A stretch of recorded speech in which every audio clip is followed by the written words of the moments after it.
Welcome to Mr. Tompkins Ed Tech and my series of exam question compilation videos on key topics you might still be struggling with.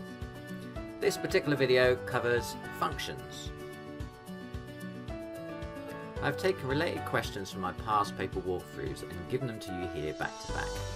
This series is intended for the last few weeks of your revision, and my advice is to go through all the practice papers and past papers before you look at these, or the compilation videos will be the mathematical equivalent of endgame spoilers for you. Having already worked through all the practice papers, these compilation videos will give you a deep dive on topics you are still finding challenging, give you more of an overview, helping you recognise command words, identify key features and strategies, building your confidence and helping you apply these techniques for future papers. If you find it helpful, please give the video a thumbs up, it will really help me out.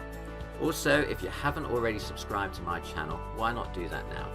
I'll be making lots of these compilations over the next couple of weeks and you'll get notified of these as soon as I upload them. Right, let's get into it.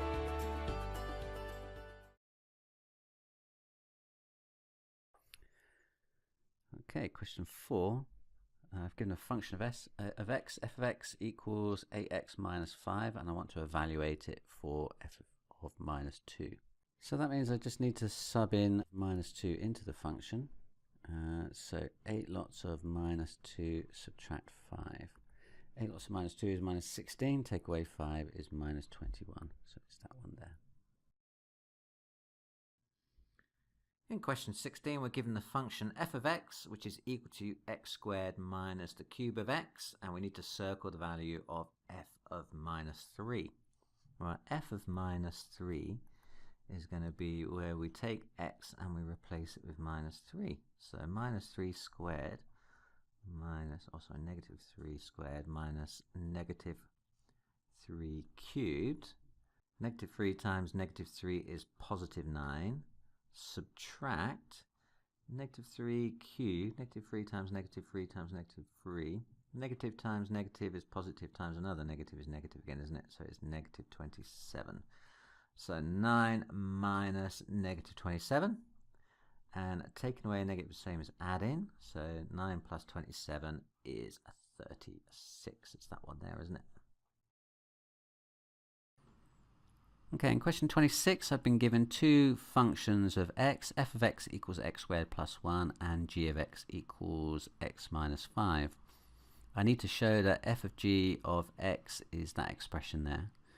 Now, f of g of x means take g of x and put it inside f of x, which basically means wherever I see x in my f of x expression, like here, I need to replace it with that expression. So I'm going to take my x squared plus 1 and insert x minus 5 in where I see the x. Okay, and then I need to multiply that out. X minus 5 all squared.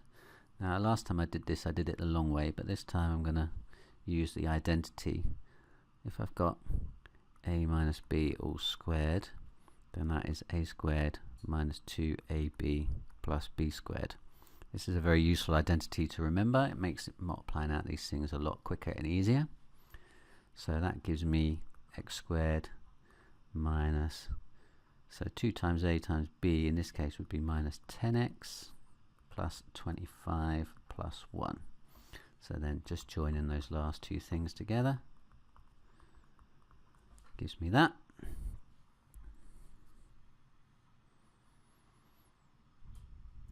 So, done. Now part B says solve fg of x equals g f of x. Okay, so we've already worked out what fg of x is. What's g f of x? So g f of x is equal to, well, we take our function of f of x and we feed it into our g of x. So this time round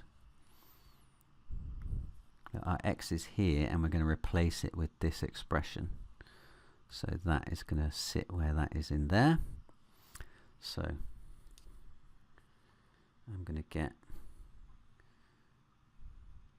x squared plus 1 my x, take away 5, which is x squared minus 4, isn't it?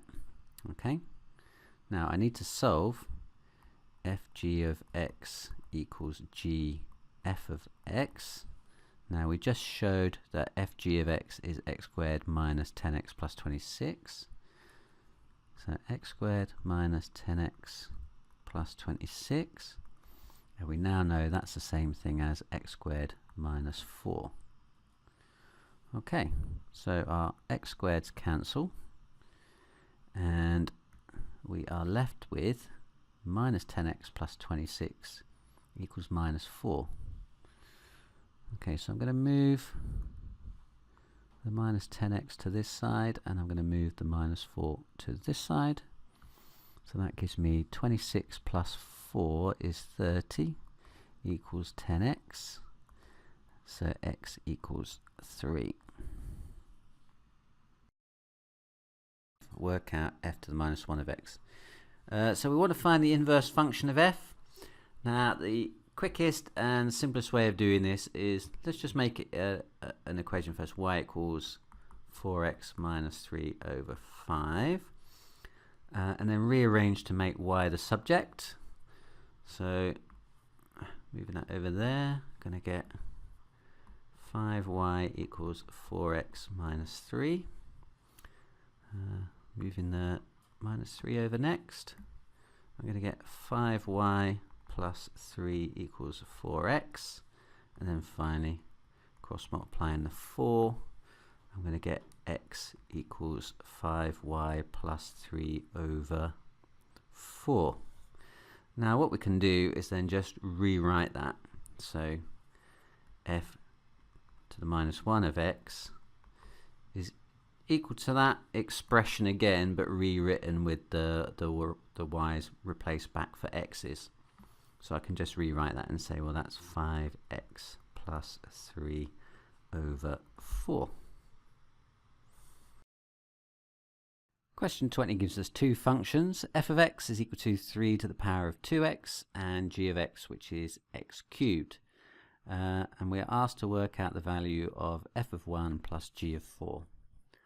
Okay, so f of 1 plus g of 4 we're going to get by substituting x equals 1 into f of x, which is 3 to the power of 2 lots of 1, plus subbing 4 into x cubed, so 4 cubed.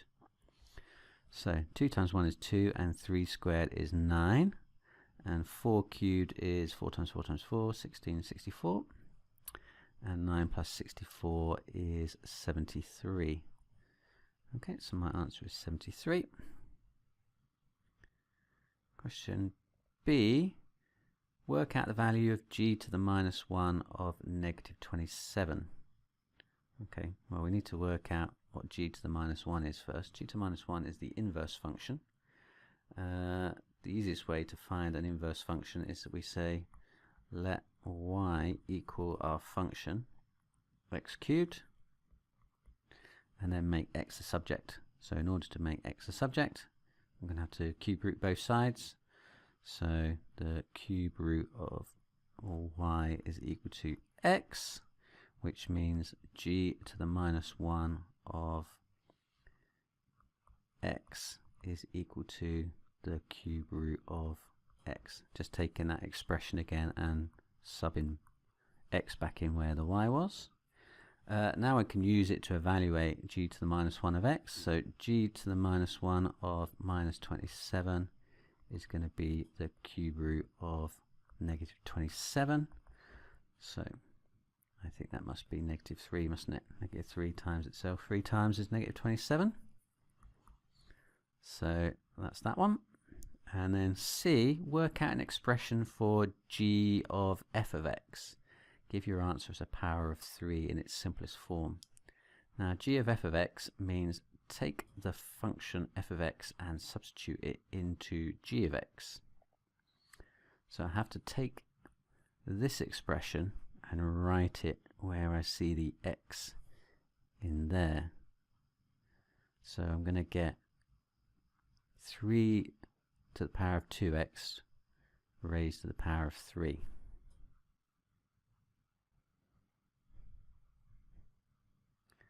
So g of f of x is going to be 3 to the power of 2x raised to the power of, you say 3. Okay, so then got an index of an index here, which means I'm going to multiply the indices together. So that's going to be 3 to the power of 6x. Okay, give your answer as a power of 3 in its simplest form. Simple. Right, final part.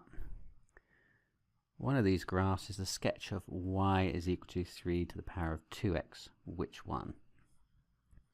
Now, this is what we call an exponential function. So that gives me big clues about what this graph looks like already. And in fact, I already know what the graph is. It's going to be this one here. Oops. Because that is an exponential function. When you take anything, you raise it to, if x is the power, you're always going to get a graph that looks like this. For your GCSE, it's just a matter really of learning the basic shapes of your standard functions, so you know what they look like and what to expect. So that would include linear graphs, straight line graphs, quadratics, cubics, these graphs which are exponential functions, and reciprocals, and also circles. Question 22. F of x equals 2x squared and g of x equals x plus 5. Circle the composite function f g of x. So that's where we're taking g of x and substituting it into f of x. So we're going to rewrite this where we see the x above. So f g of x is going to be 2 lots of x plus 5 all squared. So it's that one there. Question 7, we've got a question on function notation here. We're told that h of x, the function h of x, is equal to the cube root of x for all values of x. On the grid, draw the graph of the inverse function h to the minus 1 of x for values of x between minus 2 and 2. Okay, now to find an inverse function, if we let y equal our original function and then rearrange for x and then replace the y's with the x, we can come up with the inverse function. So what's the opposite of cube rooting? I need to cube both sides, don't I, to get x by itself. So y cubed will be equal to x. So I can say that the inverse function h to the minus 1 of x is going to be x cubed. So I need to draw that function y equals h to the minus 1 of x between minus 2 and 2. So if we draw a quick table of values, so from minus 2, minus 1, 0, 1 and 2 for x, then h to the minus 1 of x is going to be the cube of those. So minus 2 cubed is minus 8, minus 1 cubed is minus 1, 0 cubed is 0, 1 and then 8. Okay, so minus 2 minus 8 is down here. Minus 2 minus 8. Minus 1 goes with 1, 0, 0, 1, 1, 2, 8 up there. Okay, so now again we draw a nice smooth curve going through the center of each of our points.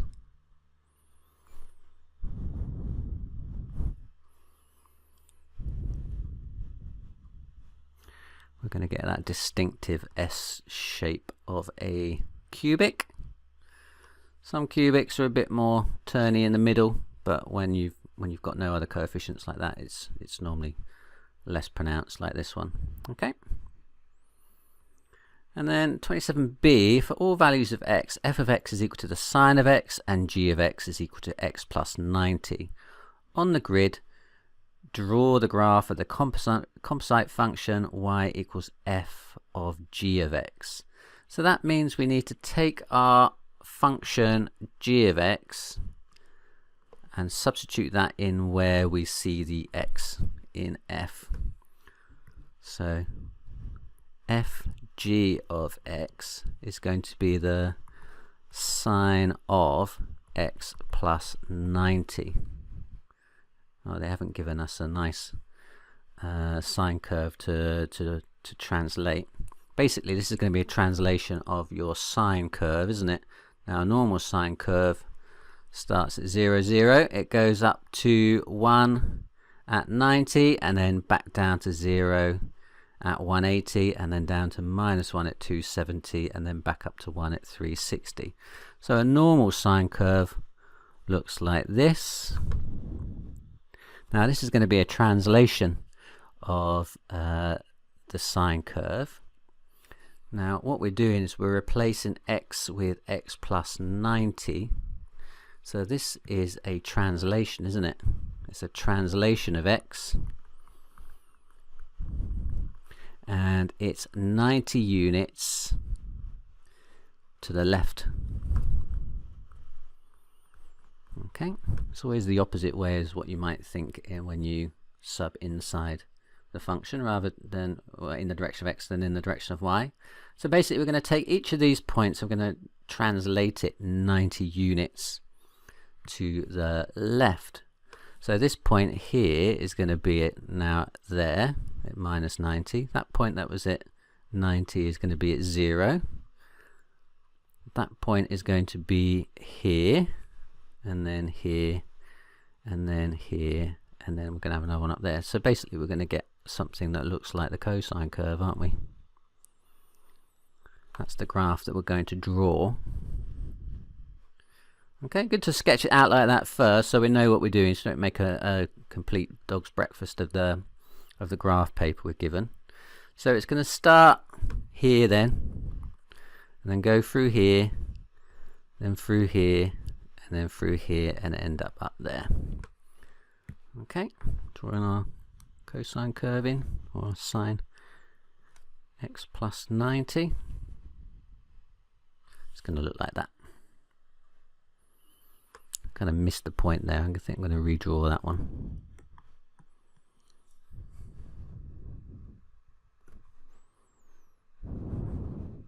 Okay, that's a bit better. Oh yeah, and can't have a break in my curve. Okay, I'm happy with that. Okay, question 30. The paper's finishing with some function notation. I've got f of x is equal to x over 3 plus 4. And g of x is given as 6x squared plus 3, and we need to work out fg of x. Now with these you start on the inside and work outwards. So the first function is you take x and you put it in g, and then that then is fed into the function f. Okay, so the first thing to do is we're going to take our function for g of x and we're going to feed it into where we see the x in f of x. Hopefully that makes sense. So fg of x is, so I'm going to, where I see the x in f of x, I'm going to write g of x. So that is 6x squared plus 3, all divided by 3 plus 4. So you can see what I've written in, what I've got here is here, and I've written it there where the x is in f of x, and the rest of what I've got divided by 3 and plus 4 is there. Look, hopefully that makes sense. So fg of x is 6x squared plus 3 all over 3 plus 4. Okay, now it's not quite in the form thereafter. I want it in the form ax squared plus b, and I've got a kind of more complex looking thing going on here. Now let's see if we can simplify this out. Well, first off, 6x squared plus 3, that factorizes, doesn't it? I can take 3 out as a common factor. So that's actually 3 lots of 2x squared plus 1 divided by 3 plus 4. And you'll see that the reason I've done that is that I can then just cancel those 2 away. 3 divided by 3 is 1, so I just end up with the bracket. So that becomes 2x squared plus 1 plus 4, and then add in my 1 and my 4 together. I'm going to get 2x squared plus 5 as the final answer. So that is in the right form. Look, 2x squared plus 5 is in the form ax squared plus b. So a is 2, b is 5. Okay. Question 28. F of x equals 5 minus x and g of x equals 3x plus 7. So we're asked to simplify f of 2x plus g of x minus 1. Okay, so basically when you've got something inside the bracket, that is the value that you're giving to x. So here, f of 2x is going to be 5 minus, going to sub in 2x for x. So that first part is going to be 5 minus 2x, and then plus g of x minus 1. Where I see x, I'm going to write x minus 1. So I'm going to write x minus 1 in there, just like I wrote 2x in there for the first one. So 3 lots of x, which in this case is x minus 1, plus 7. Okay, so simplifying that, I've got 5 minus 2x, multiplying out the brackets, plus 3x minus 3 plus 7. Collecting like terms, I've got minus 2x plus 3x, which is x. And I've got 5 plus 7, which is 12. Take away 3, which is 9. So x plus 9. So it simplifies to x plus 9. Question 28b says solve g to the minus 1 of x is equal to 2x. Now g to the minus 1x is the inverse function. Okay, now we learned earlier that g of x was 3x plus 7. So if g of x is 3x plus 7, and we want to work out what g to the minus 1 of x is. Now let's take that equation 3x plus 7, or that function, and put it equal to y. I'm going to rearrange it for x and then reform the inverse function from that. So 3x plus 7 is equal to y. Let's subtract 7 from both sides. You're going to get 3x is equal to y subtract 7. And then dividing both sides by 3, I'm going to get x is equal to y minus 7 over 3. Okay, so I've made x a subject. So from that, I can tell that the inverse function g to the minus 1 of x is going to be equal to, I'm just going to take this expression here, y minus 7 over 3, and I'm going to rewrite it, but with that one replaced back with an x. So I'm going to write x minus 7 over 3. Okay, so that's my inverse function g to the minus 1 of x. Right, now we're told in the question, or we're asked in the question, to solve g to the minus 1 of x is equal to 2y. So I'm going to take this expression I've just made for g to the minus 1 of x and equate it with 2x. So x minus 7 over 3 is equal to 2x. Okay, now we just need to solve for x. So multiplying both sides by 3, I'm going to get x minus 7 is equal to 6x. Subtracting x from both sides, I'm going to get minus 7 is equal to 5x. So then x is going to be minus 7 divided by 5 then, isn't it? Well, I hope this video helped you get a better overview of the topic. If it did, give it a thumbs up. You can find more exam question compilations over here. For more past paper walkthroughs, click down here. If you want to visit my Amazon shop with my recommendations for calculators, revision guides and other maths related stuff, click down here. You'll be charged the exact same prices as you would at Amazon, but you'll be helping support the channel along the way. Good luck in your revision and in your exams, and see you again next time.